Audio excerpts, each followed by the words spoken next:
फिर आप सोचोगे कि कौन सा फॉर्म हर केस में सेम, ये ब्रेक कैसे करता है। Hello students, welcome to Horizon academy. My name is Arushi Gupta और आज हम सॉल्व करेंगे NEET previous year questions solution chapter के। क्लास 12 का पहला चैप्टर जो है सॉल्यूशंस, उसके हम नीट प्रीवियस ईयर क्वेश्चंस करने वाले हैं। ठीक है, तो स्टार्ट करते हैं। पहला क्वेश्चन है, the Henry's law constant KH values of the gases A, B, C in water are these. तीन गैसेस हैं A, B और C, उनकी KH वैल्यू हमें दे रखी है और पूछा क्या है, पूछा है the solubility of gases in the water follow the order. Solubility का ऑर्डर पूछा है। ठीक है, तो अब देखो ये जो हेनरीज लॉ क्या कहता है, P is equals to KH का है, ये आप लोगों ने पढ़ा होगा। ये हमारा हेनरीज लॉ होता है। इसमें P होता है प्रेशर, KH है हेनरीज कांस्टेंट और काय होता है मोल फ्रैक्शन, जो कि रिप्रेजेंट करता है सॉल्युबिलिटी को। जितना ज़्यादा मोल फ्रैक्शन होगा उतनी ज़्यादा ही सॉल्युबिलिटी होगी। अब इस इक्वेशन से आप देखोगे कि KH जो है वो इन्वर्सली प्रोपोर्शनल है काय के। अगर मैं इस काय को इस साइड ले आऊँ तो ये रिएक्शन इस तरह, ये इक्वेशन इस तरह बन जाएगी। KH और काय जो कि मोल फ्रैक्शन है, ये एक दूसरे के इन्वर्सली प्रोपोर्शनल है। ठीक है, और काय हमारा रिप्रेजेंट करता है सॉल्युबिलिटी को।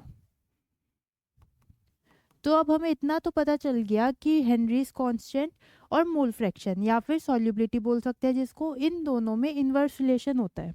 अब तीन गैसेस दे रखी हैं A, B और C, इनकी KH वैल्यू लिख लेते हैं। A की KH वैल्यू हमें दे रखी है 145,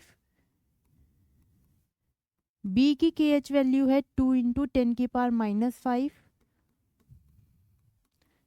और C की वैल्यू है 35 और इन सब की ही यूनिट्स किलो बार है।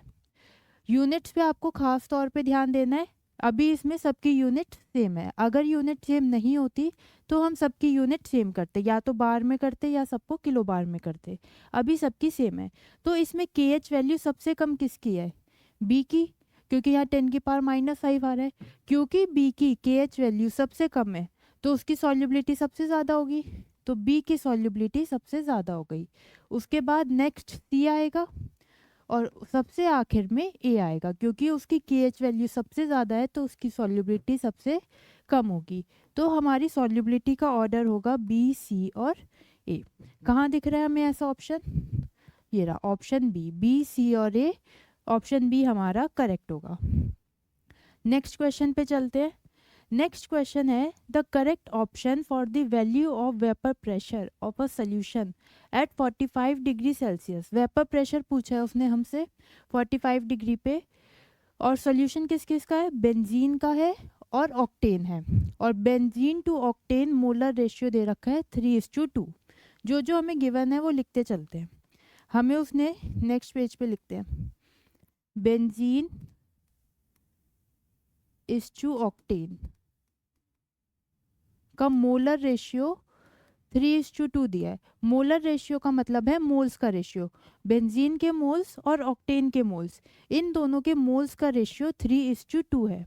तो क्या हम ऐसा बोल सकते हैं कि बेंजीन के नंबर ऑफ मोल्स को हम 3x मान लेते हैं और ऑक्टेन के नंबर ऑफ मोल्स को 2x मान लेते हैं। तो जब हम इनका रेशियो लेंगे तो 3:2 आ जाएगा। x कुछ भी हो सकता है, 1, 2, 3, हमें उससे मतलब नहीं है। बेंजीन के नंबर ऑफ मोल्स हमने 3x मान लिए, ऑक्टेन के नंबर ऑफ मोल्स हमने 2x मान लिए, क्योंकि इनका रेशियो था 3:2 का। अगर मैं आपसे पूछूं टोटल मोल्स कितने होंगे इसमें, तो टोटल मोल्स इन दोनों का सम हो जाएगा जो कि 5x के इक्वल आ जाएगा। इतना क्लियर है। अब आगे देखते हैं। नेक्स्ट उसने क्या क्या कहा है, वेपर प्रेशर दे रखा है बेंजीन का कुछ इतना, हमें बेंजीन का वेपर प्रेशर दे रखा है और ऑक्टेन का वेपर प्रेशर 420 दे रखा है, और पूछा है कि इन दोनों के मिक्सचर का वेपर प्रेशर क्या होगा। अब क्वेश्चन आता है कि कौन सा फॉर्मूला लगेगा इसमें। अगर आपने फॉर्मूला पता लगा लिया तो आराम से कर लोगे आप ये क्वेश्चन। इसमें लगेगा, हमें पता है P टोटल होता है PA प्लस PB के।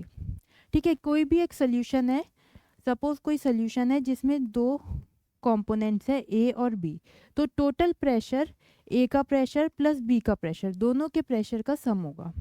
ठीक है, और पी ए इक्वल होता है पी नॉट ए का ये प्लस पी नॉट बी का बी। ठीक है, ये फॉर्मूला आपने पढ़ा होगा जब ये आपने सॉल्यूशन चैप्टर पढ़ा होगा। तो इस फॉर्मूले की हेल्प से ये क्वेश्चन आराम से हो जाएगा। उसने आपसे पी टोटल पूछा है, इन सब की वैल्यूज पुट करनी है। एक काम करते हैं, ए को बेंजीन मान लेते हैं, ए को हम बेंजीन मान रहे हैं और बी को हम मान लेते हैं ऑक्टेन। अब उसने हमें बेंजीन का प्रेशर कितना दे रखा है, यहाँ पे लिखा हुआ है देखो 280। बेंजीन का प्रेशर हमारे पास है 280। अब हमें बेंजीन का मोल फ्रैक्शन निकालना है। मोल फ्रैक्शन का क्या फॉर्मूला होता है, मोल फ्रैक्शन इक्वल होता है number of moles of A upon में टोटल मोल्स। अब अगर मुझे काई ए निकालना है तो ऊपर आएगा number of moles of A upon में टोटल मोल्स। ए क्या है हमारा बेंजीन, बेंजीन के कितने मोल्स हैं हमारे पास 3, तो 3x लिख दिया। टोटल मोल्स कितने हैं 5x, कट कर दो कितना आएगा 3/5। तो बेंजीन का मोल फ्रैक्शन हो गया 3/5 प्लस। अब आती है ऑक्टेन की बारी। ऑक्टेन का प्रेशर कितना दे रखा है इन्होंने, ऑक्टेन का प्रेशर हमको 420 गिवन है, पुट कर देते हैं ये वैल्यू 420। ऑक्टेन के लिए 420 लिखा। अब हमें ऑक्टेन का मोल फ्रैक्शन निकालना है, सेम इसी तरह निकाल लेंगे। काई बी इक्वल होगा ऑक्टेन के नंबर ऑफ मोल्स अपॉन में टोटल मोल्स के। ऑक्टेन के कितने मोल्स हैं हमारे पास 2x और टोटल मोल्स हैं हमारे पास 5x। डिवाइड कर देते हैं कितना आएगा 2/5। यहाँ पे हमने मल्टीप्लाई बाय 2/5। अब हमने सारी वैल्यूज पुट कर दी है, अब बस सॉल्व करने का काम बचा है।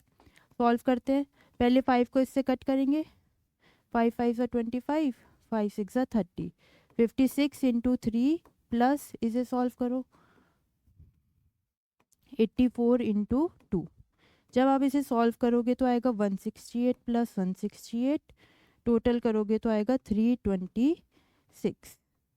तो ये 326 आपका आंसर हो गया। देखते हैं हम ये ऑप्शन में है क्या, 326। 336 आता होगा, जब हम इसे सॉल्व करेंगे तो यस 336 आएगा।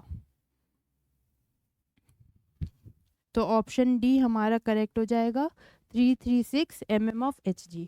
देखो यहाँ पे प्रेशर की यूनिट भी mm Hg थी, इसलिए हमने प्रेशर की यूनिट सेम रखी, उसे चेंज नहीं करा। नेक्स्ट क्वेश्चन पे चलते हैं। अगला क्वेश्चन कह रहे हैं the vapour pressure of 2 liquids P and Q are 80 torr and 60 torr. Same वैसे ही क्वेश्चन है, 2 लिक्विड्स दे रखे हैं, क्या क्या, एक P है एक Q है। P का प्रेशर कितना दे रखा है 80 टॉर और Q का प्रेशर दे रखा है कितना 60 टॉर। पूछा क्या है the total vapour pressure of the solution, P total उसने हमसे पूछा है।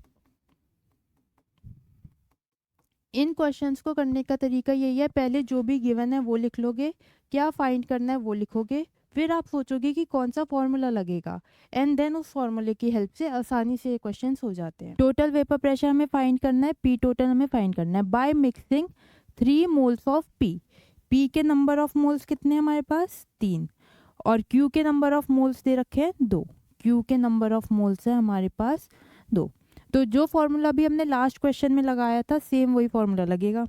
क्या था, P total is equal to P naught A chi A plus P naught B chi B. A को हम वो मान लेते जो सोल्यूशन पी था, बी हमारा सोल्यूशन नंबर क्यू हो गया। पी का प्रेशर कितना दे रखा था, पी का प्रेशर था 80, तो हमने यहाँ 80 लिख दिया। अब हमें मोल फ्रैक्शन निकालना है। मोल फ्रैक्शन इक्वल होता है number of moles of P upon में टोटल मोल्स। पी के कितने मोल्स हैं हमारे पास, देखते हैं पीछे। पी के मोल्स हैं 3 और टोटल मोल्स होंगे इन दोनों का सम, 3 + 2 कितना हुआ 5। तो मोल फ्रैक्शन हो गया हमारे पास 3/5। यहाँ पुट कर देते हैं 3/5। अब क्यू की बारी आई, क्यू का प्रेशर हमें दे रखा है 60। अब क्यू का मोल फ्रैक्शन निकालना है। क्यू के नंबर ऑफ मोल्स हैं 2, टोटल मोल्स हैं 5, तो 2/5 हो गया इसका मोल फ्रैक्शन। अब बस इसे सॉल्व करना बचा है। पहले से कट कर देंगे, 16 इंटू 3 प्लस 12 इंटू 2। सॉल्व करके बताओ क्या आएगा आंसर। 72 आंसर आ रहा है। देखते हैं 72 का ऑप्शन, ये रहा ऑप्शन ए हमारा इसमें करेक्ट हो जाएगा।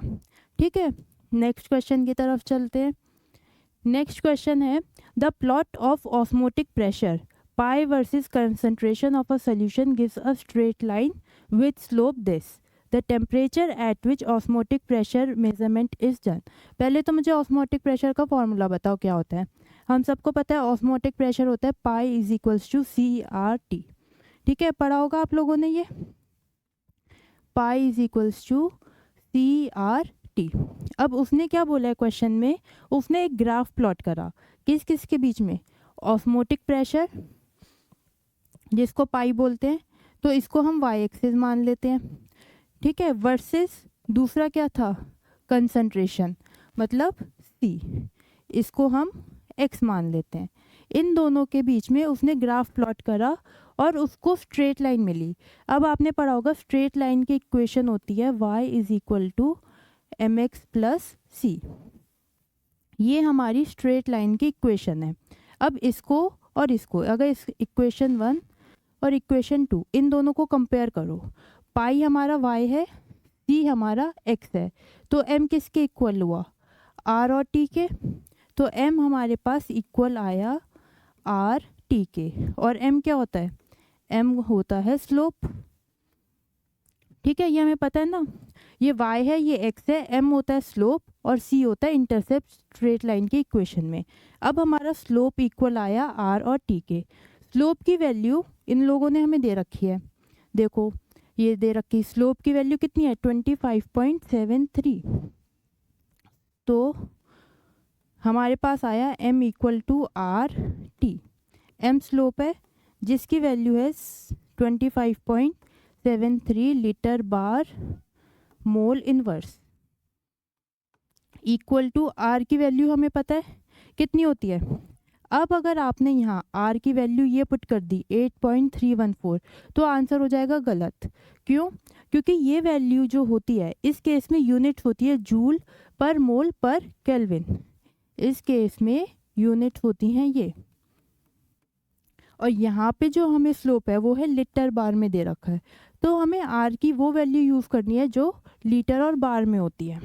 उसकी वैल्यू देखो ये दे रखी है इन्होंने इजी करने के लिए, तो हम r की ये वैल्यू पुट नहीं करेंगे, ये वाली पुट करेंगे 0.083 litre bar mole inverse kelvin inverse multiply by temperature.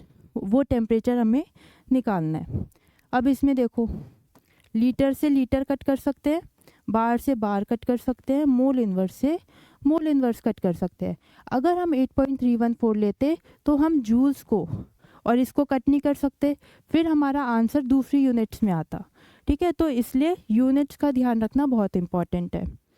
अब कैलकुलेट कर लेते हैं, बस यहाँ पे है 25.73, इसको इधर ले आते हैं तो डिवाइड में चला जाएगा, और साथ में है Kelvin inverse is equals to temperature. जब आप इसे सॉल्व करोगे तो आपका टेम्परेचर कितना आएगा 301। ठीक है, इसे सॉल्व कर लेना, और ये केल्विन इनवर्स है, ये ऊपर जाके केल्विन बन जाएगा। तो टेम्परेचर कितना आया 301 केल्विन। कौन सा ऑप्शन होगा, ऑप्शन बी नहीं, बिल्कुल गलत। ध्यान से देखो क्या होगा, इन्होंने यूनिट्स देखो क्या दे रखी है, यूनिट्स सेल्सियस, और हमारा आंसर किस में आया है केल्विन में। तो हमें केल्विन को सेल्सियस में कन्वर्ट करना होगा, और वो तो हमें आते ही है करना। क्या करेंगे 273 माइनस कर देंगे,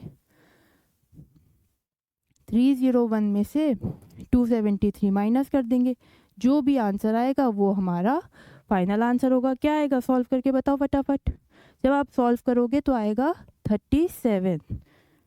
तो ऑप्शन ए हमारा करेक्ट होगा, ना कि ऑप्शन बी। अगर आप जल्दी जल्दी में ऑप्शन बी में टिक कर आए तो सब कुछ आते हुए भी आप गलत कर दोगे। क्यों? सिर्फ और सिर्फ यूनिट्स की वजह से। तो यूनिट्स का आपको बहुत ध्यान देना है कि हमारा आंसर किस यूनिट्स में आया है और ऑप्शन में कौन सी यूनिट्स हमसे पूछी है।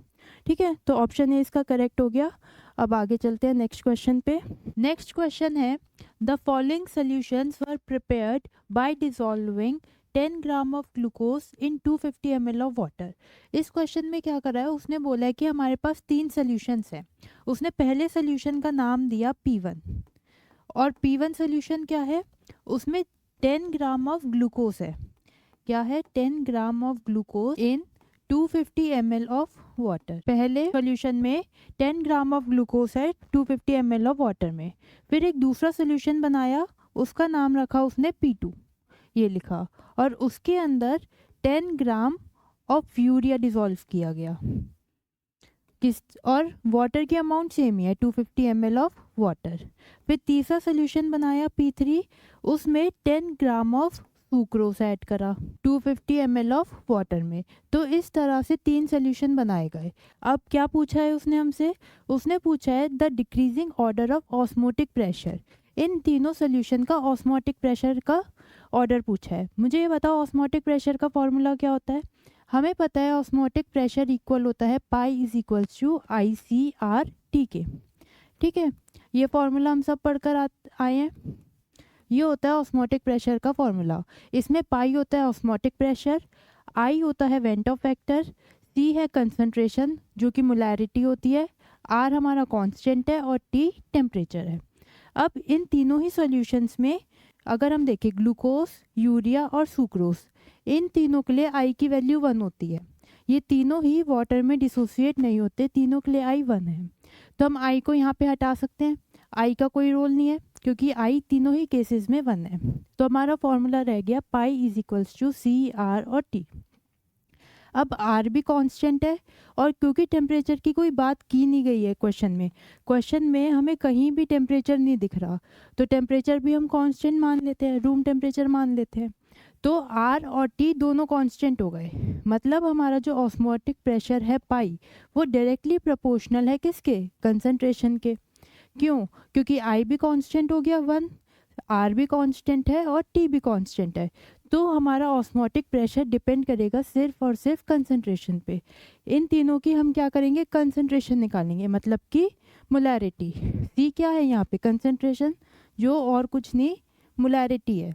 तो हम इन तीनों सॉल्यूशंस की मोलैरिटी निकालेंगे, और जिसकी मोलैरिटी ज़्यादा होगी उसका ऑस्मोटिक प्रेशर ज़्यादा होगा। तो करते हैं। अब मोलैरिटी का फॉर्मूला क्या होता है? मोलैरिटी होती है given mass by molar mass into volume of solvent ml में अपॉन 1000। अब अगर आप ध्यान से देखो तो इन सब केस में वॉल्यूम जो है वो सेम है। वाटर का वॉल्यूम हर केस में 250 ml है, तो वॉल्यूम हर केस में सेम हो गया। और गिवन मास क्या है? पहले केस में 10 ग्राम, दूसरे केस में 10 ग्राम, तीसरे केस में 10 ग्राम। तो गिवन मास भी हर केस में सेम है। देखो अगर हम P1 की बात करें, P1 सॉल्यूशन, इसकी कंसंट्रेशन या फिर मोलैरिटी निकालते हैं। गिवन मास कितना है? 10। ग्लूकोज का मोलर मास कितना होता है? 180। नहीं पता तो आप जो है निकाल सकते हो, उन्होंने ग्लूकोज का ये दिया है फॉर्मूला, इससे जो है आप उसका मोलर मास निकाल सकते हो। बाकी आपको याद होना चाहिए कि ग्लूकोज का मोलर मास होता है 180। ठीक है, फिर वॉल्यूम कितना है? 250, और क्योंकि ये ml में है तो ऊपर हम 1000 से मल्टीप्लाई कर देंगे। इसे सॉल्व कर दोगे, पहली की कंसंट्रेशन आ जाएगी। फिर P2 की कंसंट्रेशन निकालते हैं। गिवन मास P2 के केस में भी 10 ग्राम्स है। P2 का मोलर मास कितना होगा? यूरिया है, ये यूरिया का फॉर्मूला है। यूरिया का जब आप मोलर मास कैलकुलेट करोगे तो 60 आएगा, मल्टीप्लाई बाय वॉल्यूम जो कि 250 ml है, और ऊपर हमने 1000 लिख दिया। अब P3 की कंसंट्रेशन निकालते हैं। गिवन मास 10 दे रखा है, और सुक्रोज ये रहा, इसका मोलर मास कितना होता है? इसका मोलर मास जब आप कैलकुलेट करोगे तो आएगा 342 मल्टीप्लाई बाय 250 और ऊपर 1000।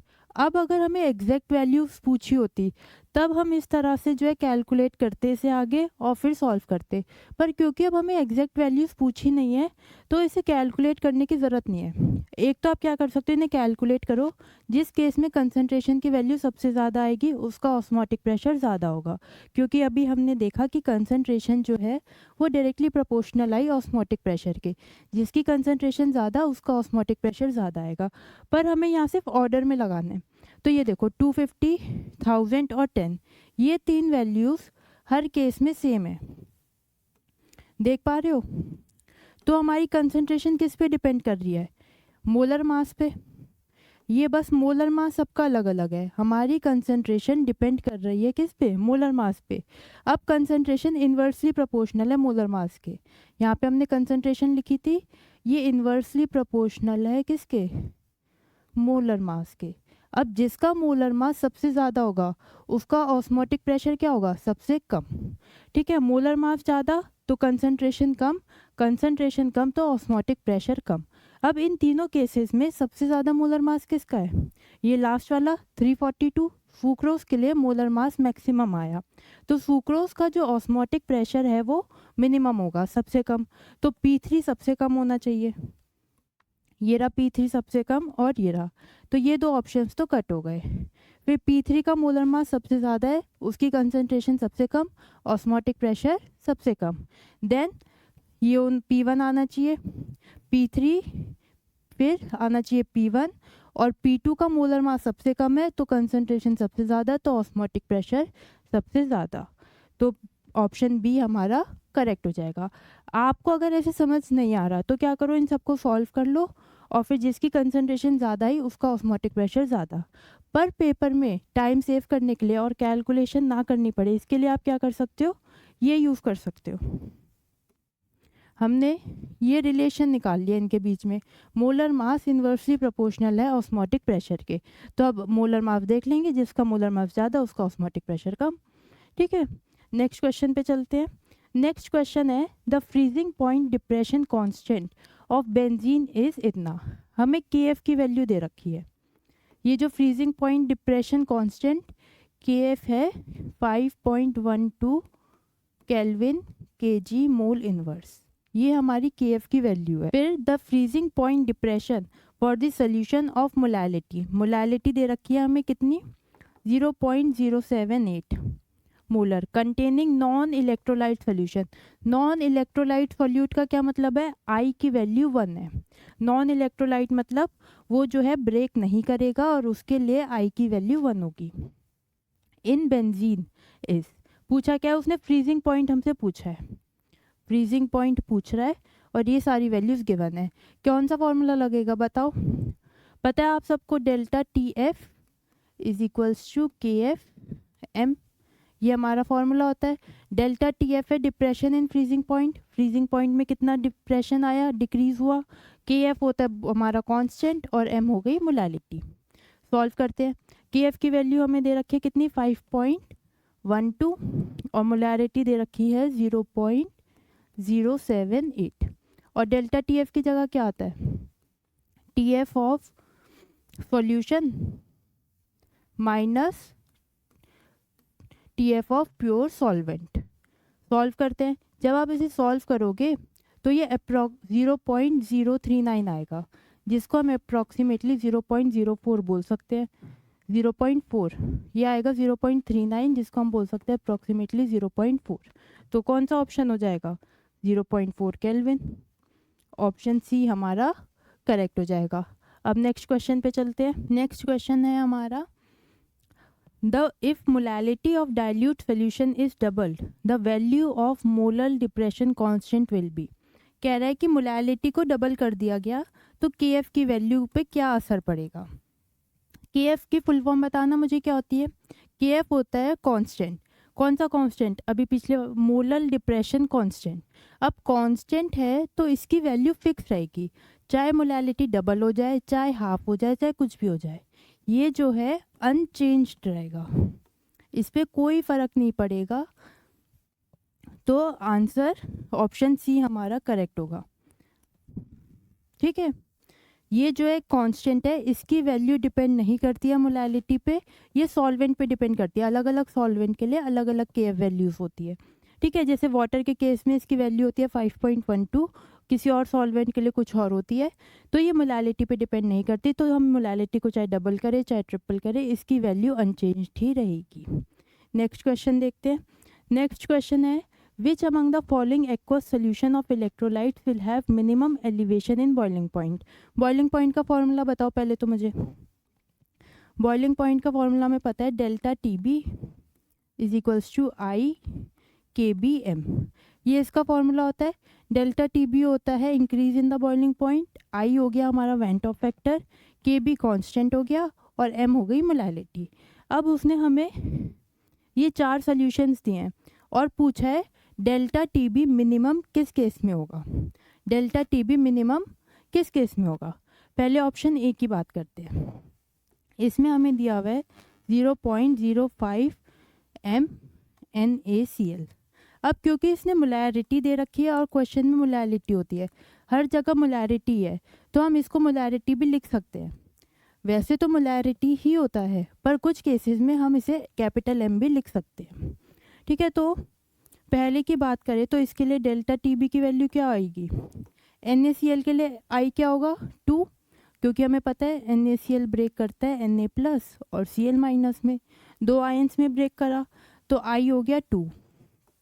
Kb को एज इट इज़ रहने देते हैं, Kb की वैल्यू दे नहीं रखी और मोलैरिटी दे रखी है 0.05। सॉल्व करेंगे तो क्या आएगा? 0.1 Kb, ठीक है। अब सेकंड बी पार्ट देखते हैं। बी पार्ट दे रखा है 0.1 मोलर KCl। KCl के लिए आई की वैल्यू क्या होगी? KCl ब्रेक करता है K प्लस और Cl माइनस में, 2 आई, तो आई हो जाएगा इसका 2।